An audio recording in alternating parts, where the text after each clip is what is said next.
E aí, Cris? Nossa, tanta criança linda! E aí? Vai dar uma experiência forte. Acho que as contrações têm momentos de dor. Acho que sim. É dor com coração. Mas ao mesmo tempo tudo está se movendo para esse momento. Tudo está se movendo para, inclusive no momento mais forte, tem o próprio anestésico, né? Do momento que coroa, né? Que a criancinha entra, está saindo, coroa tem o anestésico, né? Natural, então é tudo muito perfeito. O que está acontecendo é que o medo tomou conta. Eu tenho umas amigas que são cesaristas que marcam também na primeira e na segunda consulta, né?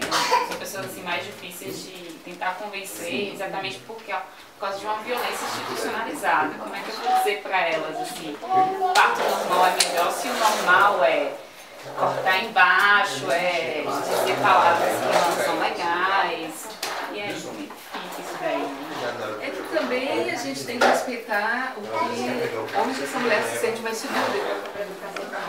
Que ela também pode ir para o parto natural completamente apavorada. Vai ser uma experiência traumatizante. Então é que a gente precisa preparar, mudar, é um processo. Por isso que eu passei hoje o vídeo, embora alguns tenham se chocado, no seminário de educação. Está dizendo que a educação começa na gestação.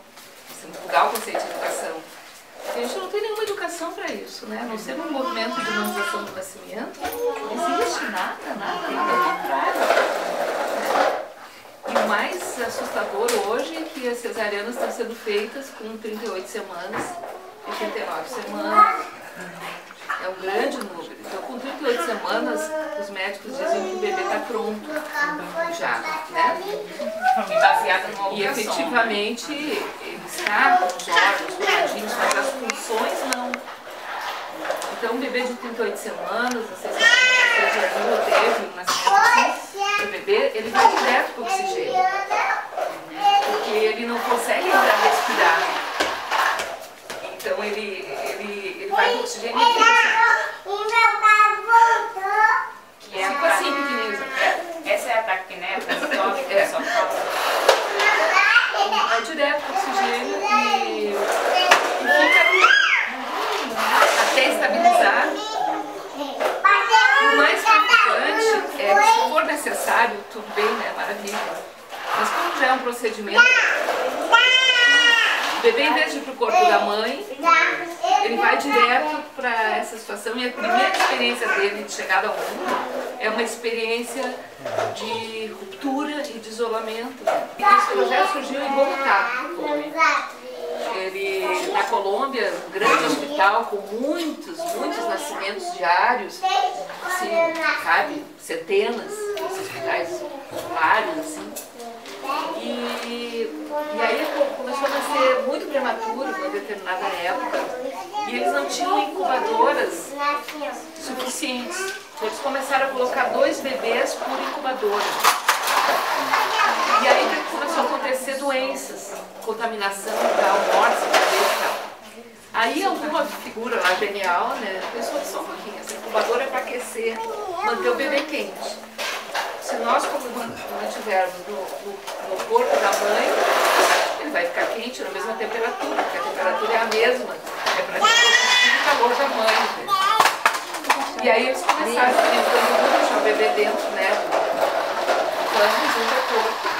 E aí, rapidamente, descobriram que a recuperação dos bebês, o desenvolvimento era muito mais rápido, né, do que bebês que não estavam no corpo da mãe. Né? Então, esse processo lá em Tarragona é muito interessante, é um trabalho muito grande em relação a isso. É interessante conseguir terminar isso. É porque eu fiz edição do livro e me envolvi completamente com as coisas. Mas eu fiquei 3 anos trabalhando full time nele, assim.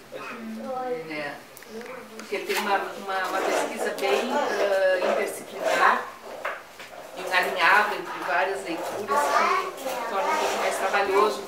Mas o objetivo do livro, na verdade, era e é ainda a única coisa, né? Para chegar, eu queria que eu trabalho, primeiro,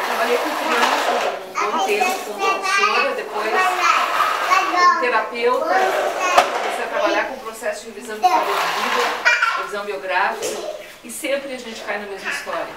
São as marcas da nossa infância que estão ali aparecendo e tal.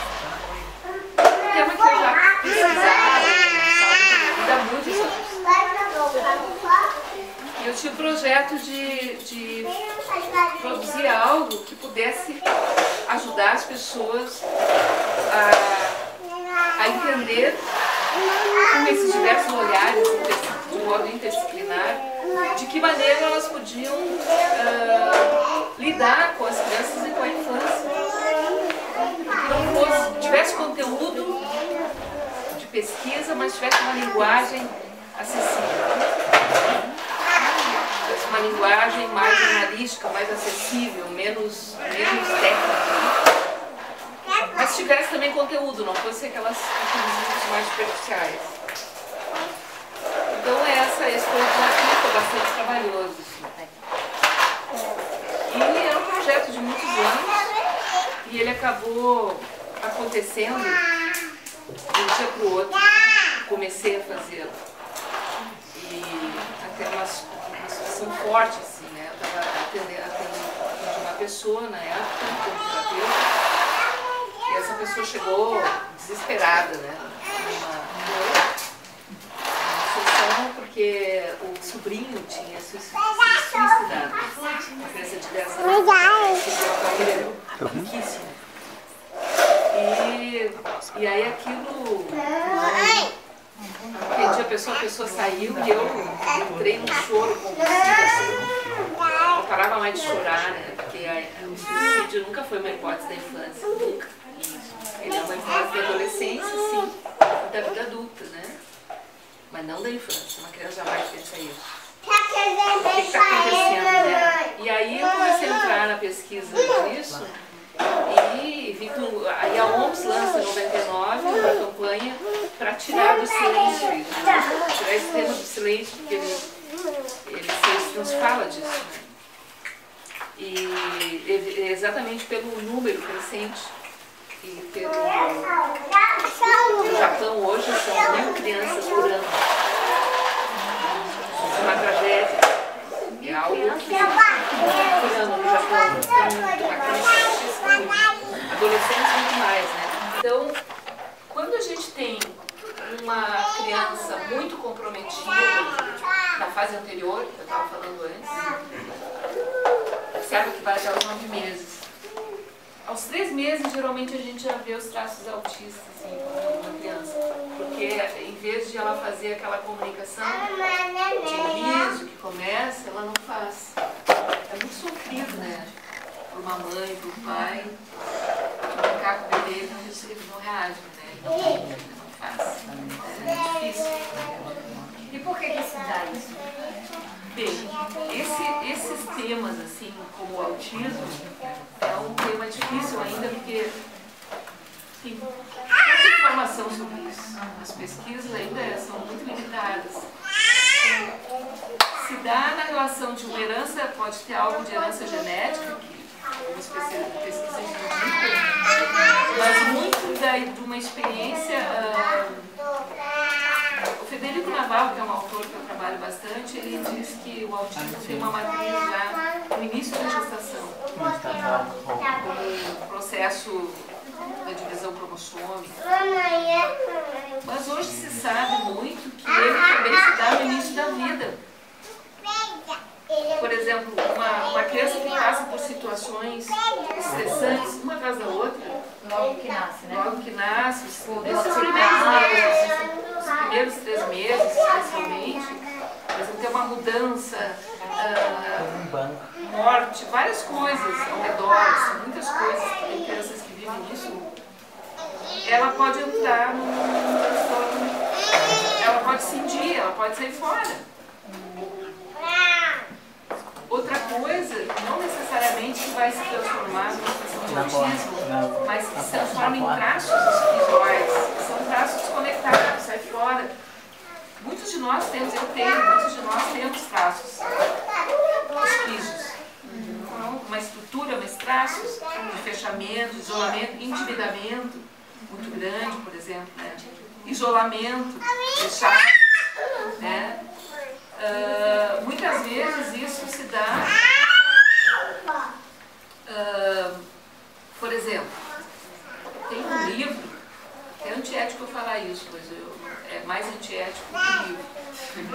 eu nunca sei o que eu faço com esse negócio.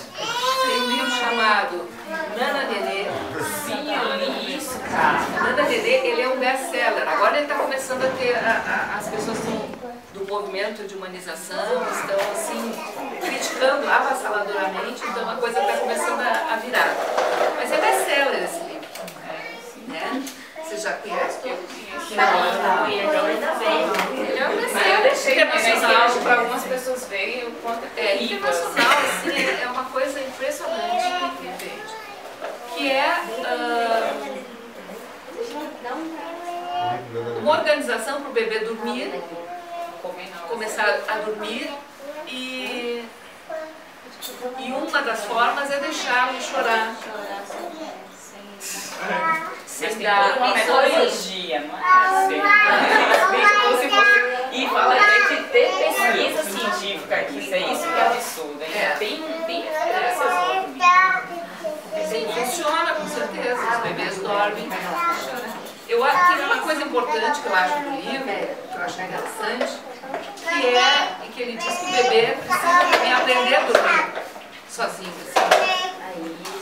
E é interessante, de alguma forma isso eu acho interessante, porque tem uma... Agora, o modo como isso é feito, por exemplo, o Dr. Gomes Papias, que eu falei para vocês, da Carona, ele comanda essa pesquisa, ele é uma figura fascinante, maravilhoso, assim. Eu me apaixonei por ele, o trabalho dele é lindo. Ele começou, ele tá fazendo essa pesquisa, ele não tem ainda as conclusões, mas ela está fortemente amparada, assim, no que ele já fez e no que existe no mundo científico em torno disso. Ele começou a ver o seguinte, que o bebê passa, inclusive em termos neurológicos e fisiológicos, ele passa, no processo de choro, ele passa, tem uns 3 níveis de estresse no choro, no bebê pequeno. Né? Todo bebê chora, então o bebê tem o primeiro momento que ele chora, ele começa, que ele precisa ser atendido, aí a pressão dele aumenta, uma série